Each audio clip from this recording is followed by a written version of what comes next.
क्या हम पहले से नॉलेज लेकर पैदा होते हैं या फिर हमारे सेंसरी एक्सपीरियंसेस के थ्रू इसे एक्वायर करते हैं? क्या हमारा सेंसरी एक्सपीरियंसेस का वर्ल्ड रियलिटी के साथ अलाइन करता है? ये सभी एपिस्टेमोलॉजी के की क्वेश्चंस हैं जो फिलॉसफी की एक ब्रांच है एंड नॉलेज के बारे में बात करती है कि इसे हम कैसे एक्वायर करते हैं, whether it has a secure foundation और नॉट। एक फ़िलॉसफ़र जिन्होंने इन टॉपिक्स के ऊपर डिटेल में आर्ग्यू किया, वो थे 17th सेंचुरी फ़िलॉसफ़र जॉन लॉक, जिनका मानना था नॉलेज हमारे सेंसरी एक्सपीरियंसेस से आती है।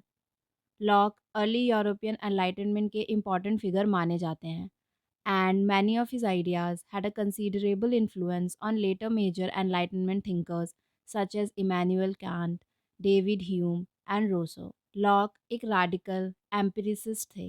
He argued no man's knowledge here can go beyond his experiences. Locke said, mind is tabula rasa, a blank slate, which became filled with knowledge deriving from experience, observation, and experimentation. जो Descartes की philosophy के just opposite था, which argued कि we are born with innate ideas, जिसके बारे में आगे हम डिटेल में जानेंगे। बट पहले लॉक की अर्ली लाइफ का एक ओवरव्यू ले लेते हैं। जॉन लॉक 1632 में साउथ वेस्टर्न इंग्लैंड के एक छोटे से विलेज में पैदा हुए थे। उनके फादर का नाम भी जॉन था। वो पार्लियामेंट में एक लीगल क्लर्क थे। His family was well to do but ज़्यादा वेल्दी नहीं थे। लॉक ने अपना बचपन वेस्ट कंट्री साइड में ही बिताया एंड बाद में आगे की पढ़ाई पूरी करने के लिए उन्हें लंदन वेस्टमिंस्टर स्कूल भेज दिया गया। लॉक पढ़ाई में काफ़ी अच्छे थे। उन्होंने क्राइस्ट चर्च ऑक्सफोर्ड में अच्छा प्लेस अर्न किया। ऑक्सफोर्ड में 1652 से 1667 तक रहे। Although lock traditional scholastic philosophy को ज़्यादा अप्रिशिएट नहीं करते थे। एज ए स्टूडेंट वो काफ़ी सक्सेसफुल थे एंड अपनी अंडर ग्रेजुएट डिग्री पूरी करने के बाद उन्होंने कॉलेज में कई एकेडमिक एंड एडमिनिस्ट्रेटिव पोस्ट्स पर काम किया। लॉक के early work the essays on the law of nature उन्होंने यूनिवर्सिटी में रहते हुए प्रोड्यूस किए। उन्होंने ऑक्सफोर्ड में रहते हुए अपना mostly time medicine and natural philosophy study करने में भी बिताया, जिसे आज हम साइंस कहते हैं। लॉक ने फिजिशियन बनने के लिए बाकायदा कोर्सेज भी किए एंड ट्रेनिंग ली। यही टाइम था जब लॉक ने अपना most famous work the essay concerning human understanding produce करना शुरू किया, जो उन्होंने नेक्स्ट 20 ईयर्स तक कंटिन्यू रखा। लॉक ने फ्रांस ट्रैवल करना भी शुरू कर दिया। फिर जब वो वापस इंग्लैंड लौटे तो उन्होंने पाया कि वहाँ का पॉलिटिकल सीन ग्रेटली चेंज हो चुका था। इस सब को देखते हुए लॉक ने अपना next major political work the two treatises concerning government पर काम शुरू किया। ऑल्दो उनका ये वर्क 1689 तक पब्लिश नहीं हुआ। लॉक को गवर्नमेंट के ऊपर उनके व्यूज़ के लिए काफ़ी क्रिटिसाइज़ किया गया। इस वजह से उन्हें कई बार अपनी सेफ्टी के लिए इंग्लैंड से अदर कंट्रीज़ एस्केप करना पड़ता था। Locks experiences in England, France and the Netherlands convinced him that governments should be much more tolerant of religious diversity than was common at the time. 1688 to 1689 के glorious revolution के बाद lock England वापस आ गए।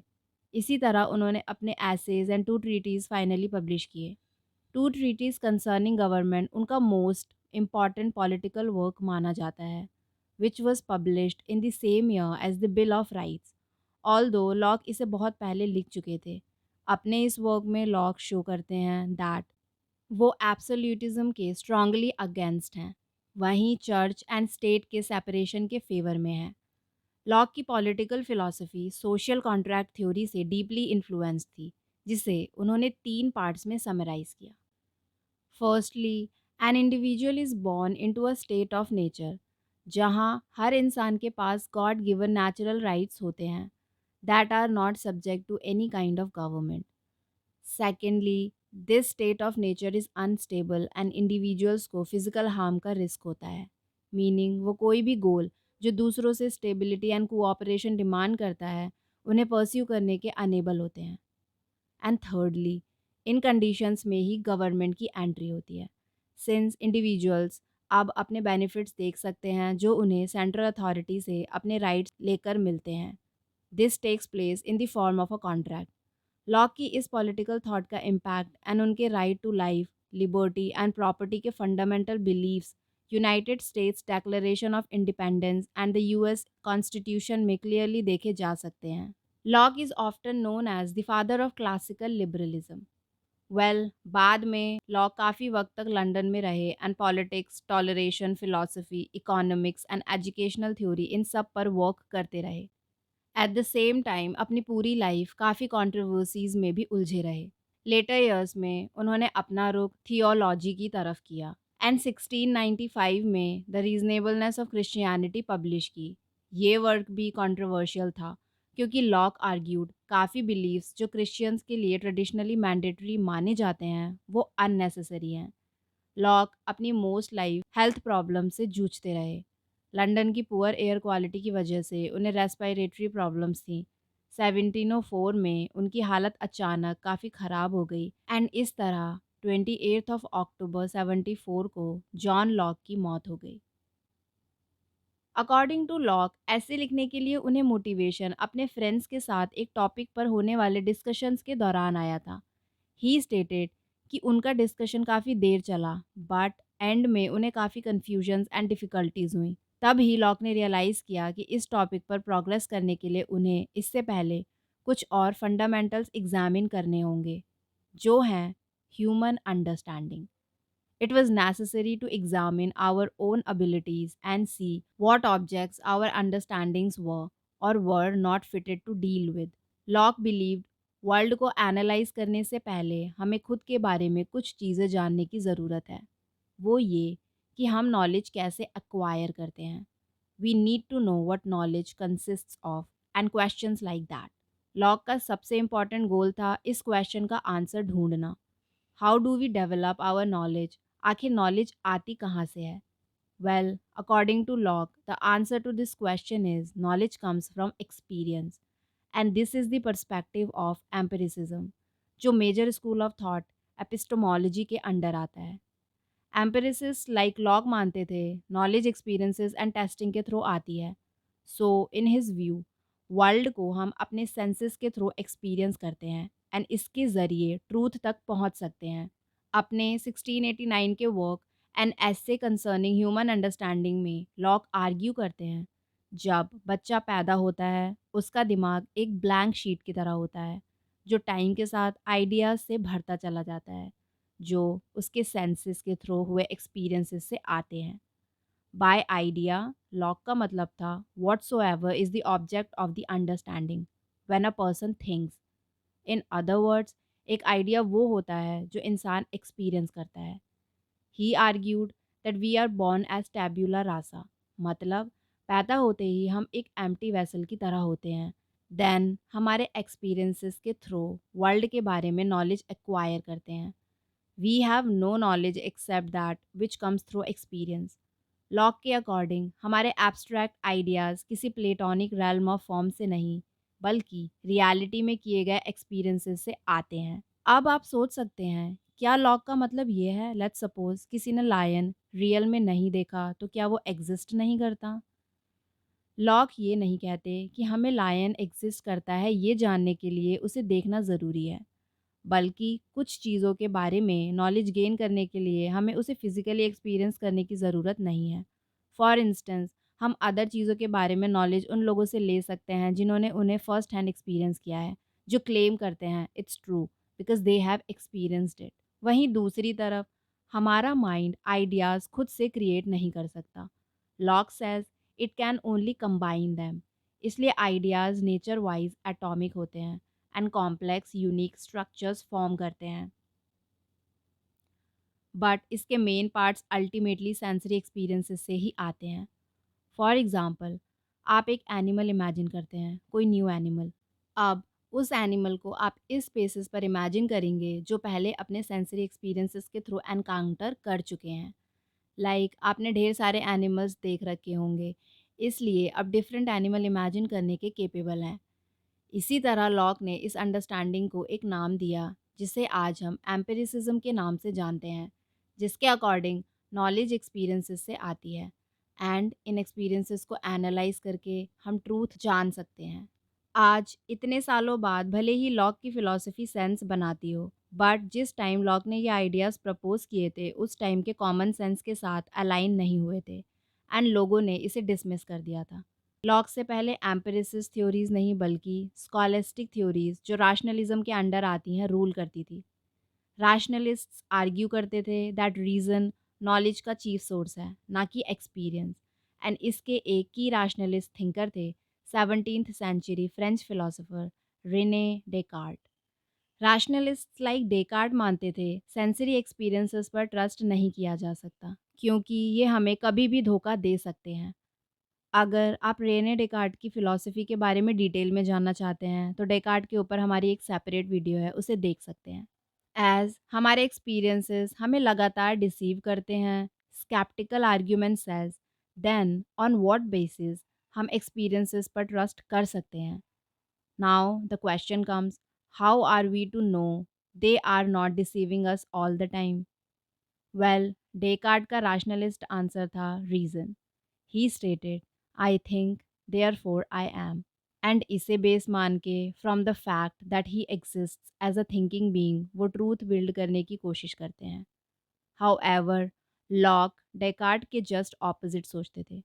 Lock के according human knowledge का only source है sensory experiences. वो simple and complex ideas के बीच का डिफरेंस बताते हैं। सिंपल आइडियाज़ वो होते हैं जिन्हें हम अपने सेंसेस के थ्रू एक्सपीरियंस करते हैं। अगर एक एप्पल के बारे में सोचेंगे तो दिमाग में जो आइडिया आएगा वो हमारे प्रीवियस एक्सपीरियंसेस के बेस पर होगा। तभी उसे इमेजिन करने के केपेबल हैं क्योंकि पहले उसे देख चुके हैं कि एप्पल कैसा होता है। These are the simple ideas. फिर आते हैं कॉम्प्लेक्स आइडियाज़ जो होते हैं space, unity and relations between things like parent and child and cause and effect. Simple ideas आते हैं हमारे एक्सपीरियंसेस से, वहीं complex ideas come from reflection on the sensation. This is Locke's explanation about the origins and development of knowledge.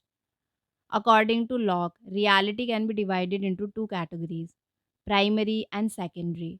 एक object की primary qualities वो होती हैं जो पहले से ही ऑब्जेक्ट के अंदर होती हैं, जैसे उसका मास, डायमेंशन, वो किस मटेरियल का बना है, एक्सेट्रा। इन्हें ऑब्जेक्ट की फिजिकल और इंट्रिंसिक प्रॉपर्टीज़ कह सकते हैं। These primary qualities are mind independent.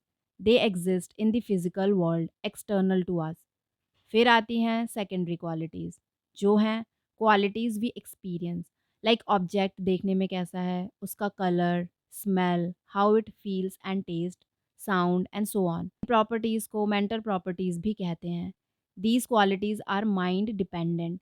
These are ideas in our mind that we perceive. They don't exist in the external object. The primary qualities have powers which creates in our minds the secondary qualities we perceive. Suppose आपके पास एक glass है जिसमें juice है। इस glass की primary qualities होंगी उसका weight, shape, size and all. Locke के अकॉर्डिंग ये वो क्वालिटीज़ हैं जो उस ऑब्जेक्ट की एक्चुअल क्वालिटीज़ हैं, फिक्स्ड हैं। फिर आती हैं सेकेंडरी क्वालिटीज़ कि ग्लास के अंदर के जूस का टेस्ट कैसा है, टेम्परेचर क्या है, ठंडा या गर्म। ये डिपेंड करेगा उस ग्लास की लोकेशन पर, वो गर्म प्लेस पर है या ठंडे प्लेस पर। The point is secondary qualities time and person के अकॉर्डिंग वेरी करती हैं एंड लॉक ने यही डिफरेंस बताया।